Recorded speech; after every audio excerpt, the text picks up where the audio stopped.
कर्म, श्वास प्रश्वास की साधना। मन और श्वास जुड़े हुए हैं। अगर आप विचारों से जुड़े हो तो श्वास ध्यान में नहीं है, अगर आप श्वास से जुड़े हो तो विचार गायब। इस खेल को समझ जाओ आप, बहुत प्यारा खेल है।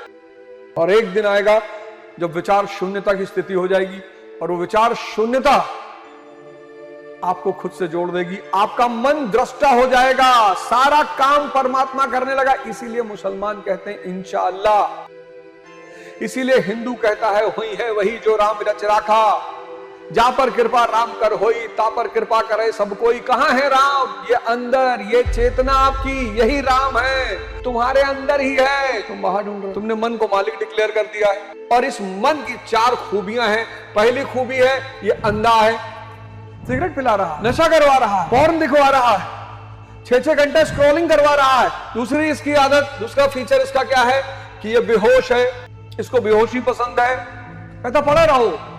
समझिएगा इस बात को। आलस्य मन का खेल, मन को बेहोशी, उसका सबसे बड़ा शौक है बेहोश पड़े रहना और पड़े रहो। तीसरा द्वंद, आईएएस की तैयारी करे होगा कि नहीं होगा, नीट की तैयारी करे होगा कि नहीं होगा। नहीं भी होगा, कोई भी तैयारी तुम अच्छे से करोगे और नहीं हुआ, मान लेते हैं तुमने नीट की तैयारी अच्छे से की और नहीं हुआ, जूलॉजी बॉटनी के बहुत अच्छे टीचर हो सकते हो। तुमने आईटी की तैयारी बहुत अच्छे से की और नहीं हुआ, तुम मैथ और फिजिक्स से बहुत अच्छे टीचर हो सकते हो। तुमने आईएएस की तैयारी बहुत अच्छे से की, नहीं हुआ, तुम जर्नलिस्ट हो सकते हो, लॉयर हो सकते हो, एमबीए कर सकते हो, बिजनेसमैन हो सकते हो। पर सवाल एक ही है, तैयारी शानदार होनी चाहिए। आपकी कोई दिक्कत नहीं, बस यही आपकी दिक्कत है कि आप मन पे जी रहे हैं। इसलिए जितने लोग मन पे जीते हैं उनके निर्णय लेने की क्षमता बड़ी कम होती और कमजोर होती। अब आपने ध्यान शुरू किया, जैसे ही आपने ध्यान शुरू किया, अब ध्यान के 4 चरण। पहला, मन के इस लक्षण को देखना। आपको यह बात एहसास हो गई कि नहीं साहब आप मन से परेशान, आपको बीमारी पता चल गई, तो आपने मन को देखना शुरू, 10 मिनट बंद किया, देख रहे क्या विचार चल रहा। यह पहला चरण हुआ। दूसरा चरण होता है तपस्या। यहां कष्ट बहुत होता है, पीड़ा बहुत होती है, दर्द बहुत होता है, ये वो समय चरण है तपस्या। जब आप आंख बंद करना शुरू करोगे शुरू शुरुआत में, तो ऐसी स्थिति आ जाएगी कि आपको लगे बस खोल दिया, नहीं तो मर ही गए।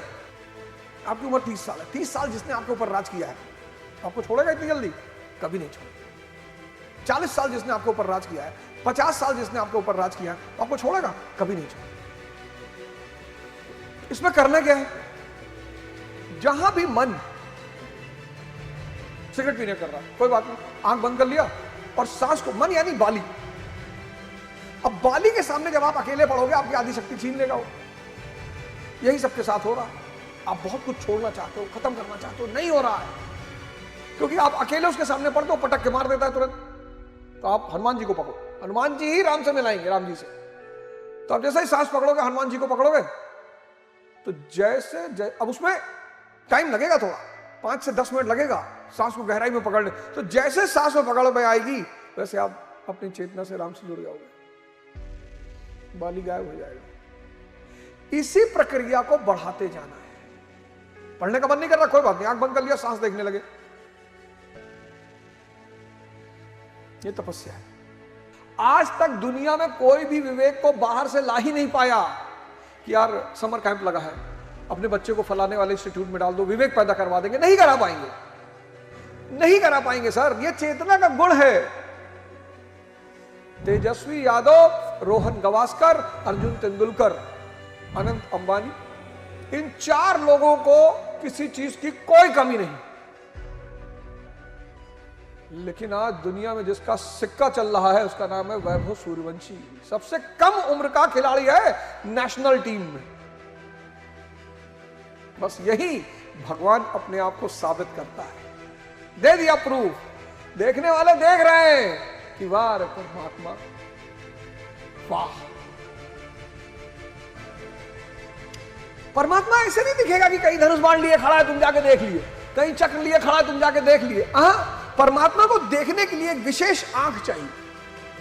4 नाम बता रहा हूं, इन चारों लोगों के नाम से अगर इनके पिता को पीछे खींच लिया जाए तो ये कुछ भी नहीं है।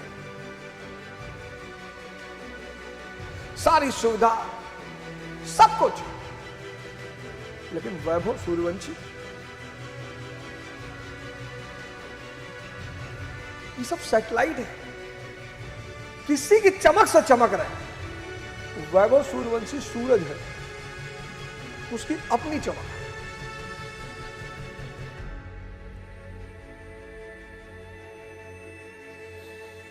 विवेक, इससे कीमती चीज कोई नहीं दुनिया में। और विवेक, अब रामचरितमानस कहती है, बिनु सत्संग विवेक ना होई। सत्संग आजकल आदमी खोता जा रहा है, खत्म ही हो गया।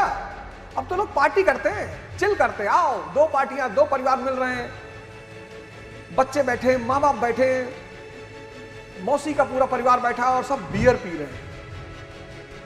ये विनाश का पहला कदम है। गाना भी सुन रहे हैं, बेबी बियर पी के नाचे लगली छमक छमक छमक। इसलिए मैं कहता हूं, अगर धर्म का रास्ता नहीं, अब धर्म मतलब परिवर्तन, आंतरिक परिवर्तन, मानव से महामानव बनाने का सिद्धांत। धर्म मामूली चीज नहीं है। धर्म सिर्फ भजन गाने की चीज नहीं है, सिर्फ पुष्प चढ़ाने की चीज नहीं है। धर्म बहुत बड़ी चीज है, बहुत बड़ा विज्ञान है, वो एक अलग से साइंस ही है। लोग अब जरूरतों पे नहीं जी रहे हैं, इच्छा। फॉर्च्यूनर पे चल रहे हैं, मर्सिडीज के लिए परेशान। अब लोग धार्मिक नहीं है, पाखंडी है, खुद नहीं बदलना चाहते हैं, चाहते हैं दूसरा बदले। मेरी पत्नी बदल जाए, वो कैसे बदल जाएगी? और भोग, इन चार चीजों ने व्यक्ति के मन को पागल बना रखा। अगर इस पागलपन से बाहर निकलना है तो धर्म के रास्ते पर आना ही पड़ेगा। आप करके देखो। मैं बहुत लोगों से ये बात कहता हूं कि तुम चाहते हो तुम्हारा समय अच्छा हो जाए, तुम चाहते हो तुम्हारा समय सुधर जाए, तुम चाहते हो तुम्हारी मुसीबतें कट जाए, लेकिन इस यज्ञ के साथ एक और बात है। जैसे आजकल लोग दान करते हैं ना, तो वीडियो बनाते हैं, फिर आपको कुछ नहीं मिलेगा। दान मतलब तुम्हारे साये के अतिरिक्त किसी को पता नहीं चलना चाहिए। भाई, तुम सड़क पे कोई आदमी गर्मी में जा रहा है, धूप में, नंगे पैर, धोती फटी है, कुर्ता फटा है, और तुमने उसको बुलाया, 500 रुपया दिया, कहा भैया एक चप्पल खरीद लेते। ये 500 रुपया उधर चौराहे पड़ा हुआ था, हम सोचे आपको ही दे। अब जानते हो क्या हुआ? वो जान गया आपका तो पैसा है नहीं, सोचेगा परमात्मा ने मेरी मदद की। तो वो 500 रुपया किसके खाते में चढ़ गया? परमात्मा के खाते में चढ़ गया। और परमात्मा 100 गुना देता है। 100 टाइम्स मल्टीप्लाई कर लो 500 को, करके देख लेना।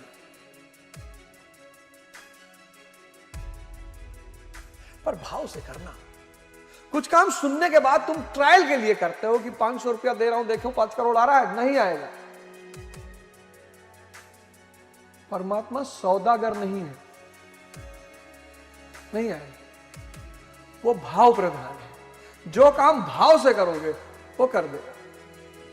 यह है द्रव्य यज्ञ। आजकल लोग दूसरे को भटका के मजा ले रहे हैं, शराब पीना सिखा रहे हैं, जबरदस्ती। फैशन है यार, फैशन है। कोई तुमसे नशा करने के लिए कहे, वो तुम्हारा मित्र है, वो तुम्हारा संबंधी है, वो तुम्हारा दोस्त है। और नशा कराया किस आधार पे जाएगा? अहम के आधार पर। आपका अहम जगाया जाए, अहंकार, कैसे क्षत्रिय हो।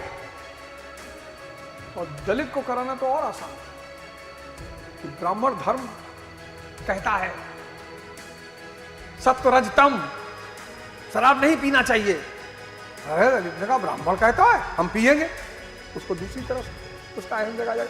अहम। दूसरा, प्रेम के आधार पर इसको, यार हमारे लिए नहीं करोगे यार, एक घूंट हमारे लिए नहीं पी सकते। तीसरा, रिश्ते की दुहाई देकर। और मैं आपको बताऊं, ये इतनी खतरनाक चीज है, खतरनाक, कि जो इसको समझा नहीं उसको ये मार डालती है। बर्बाद, भिकमंगा, मानसिक दिवालिया। और नशे में काम चक्र सबसे ज्यादा एक्टिव हो जाता है। सेक्स, एक तो मन को वो सबसे ज्यादा वैसे ही प्रिय है, ऊपर से आपने मन को बेहोश कर दिया। इससे बचिएगा, बहुत बड़ी अपॉर्चुनिटी है जीवन। कभी कभी क्या होता है ना, हमें कुछ चीजों की कीमत नहीं पता होती। जैसे समय, 98% लोग इस दुनिया में समय को कीमती मानते नहीं, वही मजदूर है। क्योंकि एक एक सेकंड आपके अंदर बदलाव ला सकता है, आपको परिवर्तित कर सकता है। और जैसे आपका वर्जन हाई होता जाएगा, आईफोन 13, 14, 15, 16, 17, वैसे वैसे आपकी कीमत बढ़ती चली। पर आपको अपना वर्जन तो इंप्रूव नहीं करना, लेकिन कीमत बढ़ाना है। वही सारी समस्या है। आज लोग मजा ले रहे हैं, आज लोग दूसरों को चिढ़ाकर, दूसरों को परेशान करके मजा ले रहे हैं। प्रैंक बोल रहे हैं, प्रैंक। नशा करना आम बात हो गई समाज में। उसको तो गुरु भगवान ने इस जहर से बाहर निकाला। मतलब कभी मैं अपने नशे की चर्चा अगर करूं तो आप में से बहुत सारे लोग जमीन फट जाएगी, अंदर समा जाओगे। ना तो नशा करिए, ना किसी को नशा कराइए। हम भारत के लोग, हमने पूरी दुनिया को दिशा दिखाया है, और आज हम नाली में पड़े होंगे, कीचड़ में पड़े होंगे। ये संसार एक बार फिर भारत की तरफ देख रहा है कि बचाओ, नहीं तो माया खो जाए। तो कम से कम 10 करोड़ अवध ओझाओं की जरूरत है, तो 7 अरब की जनसंख्या को थोड़ा बहुत रास्ता दिखाने में मदद कर सके।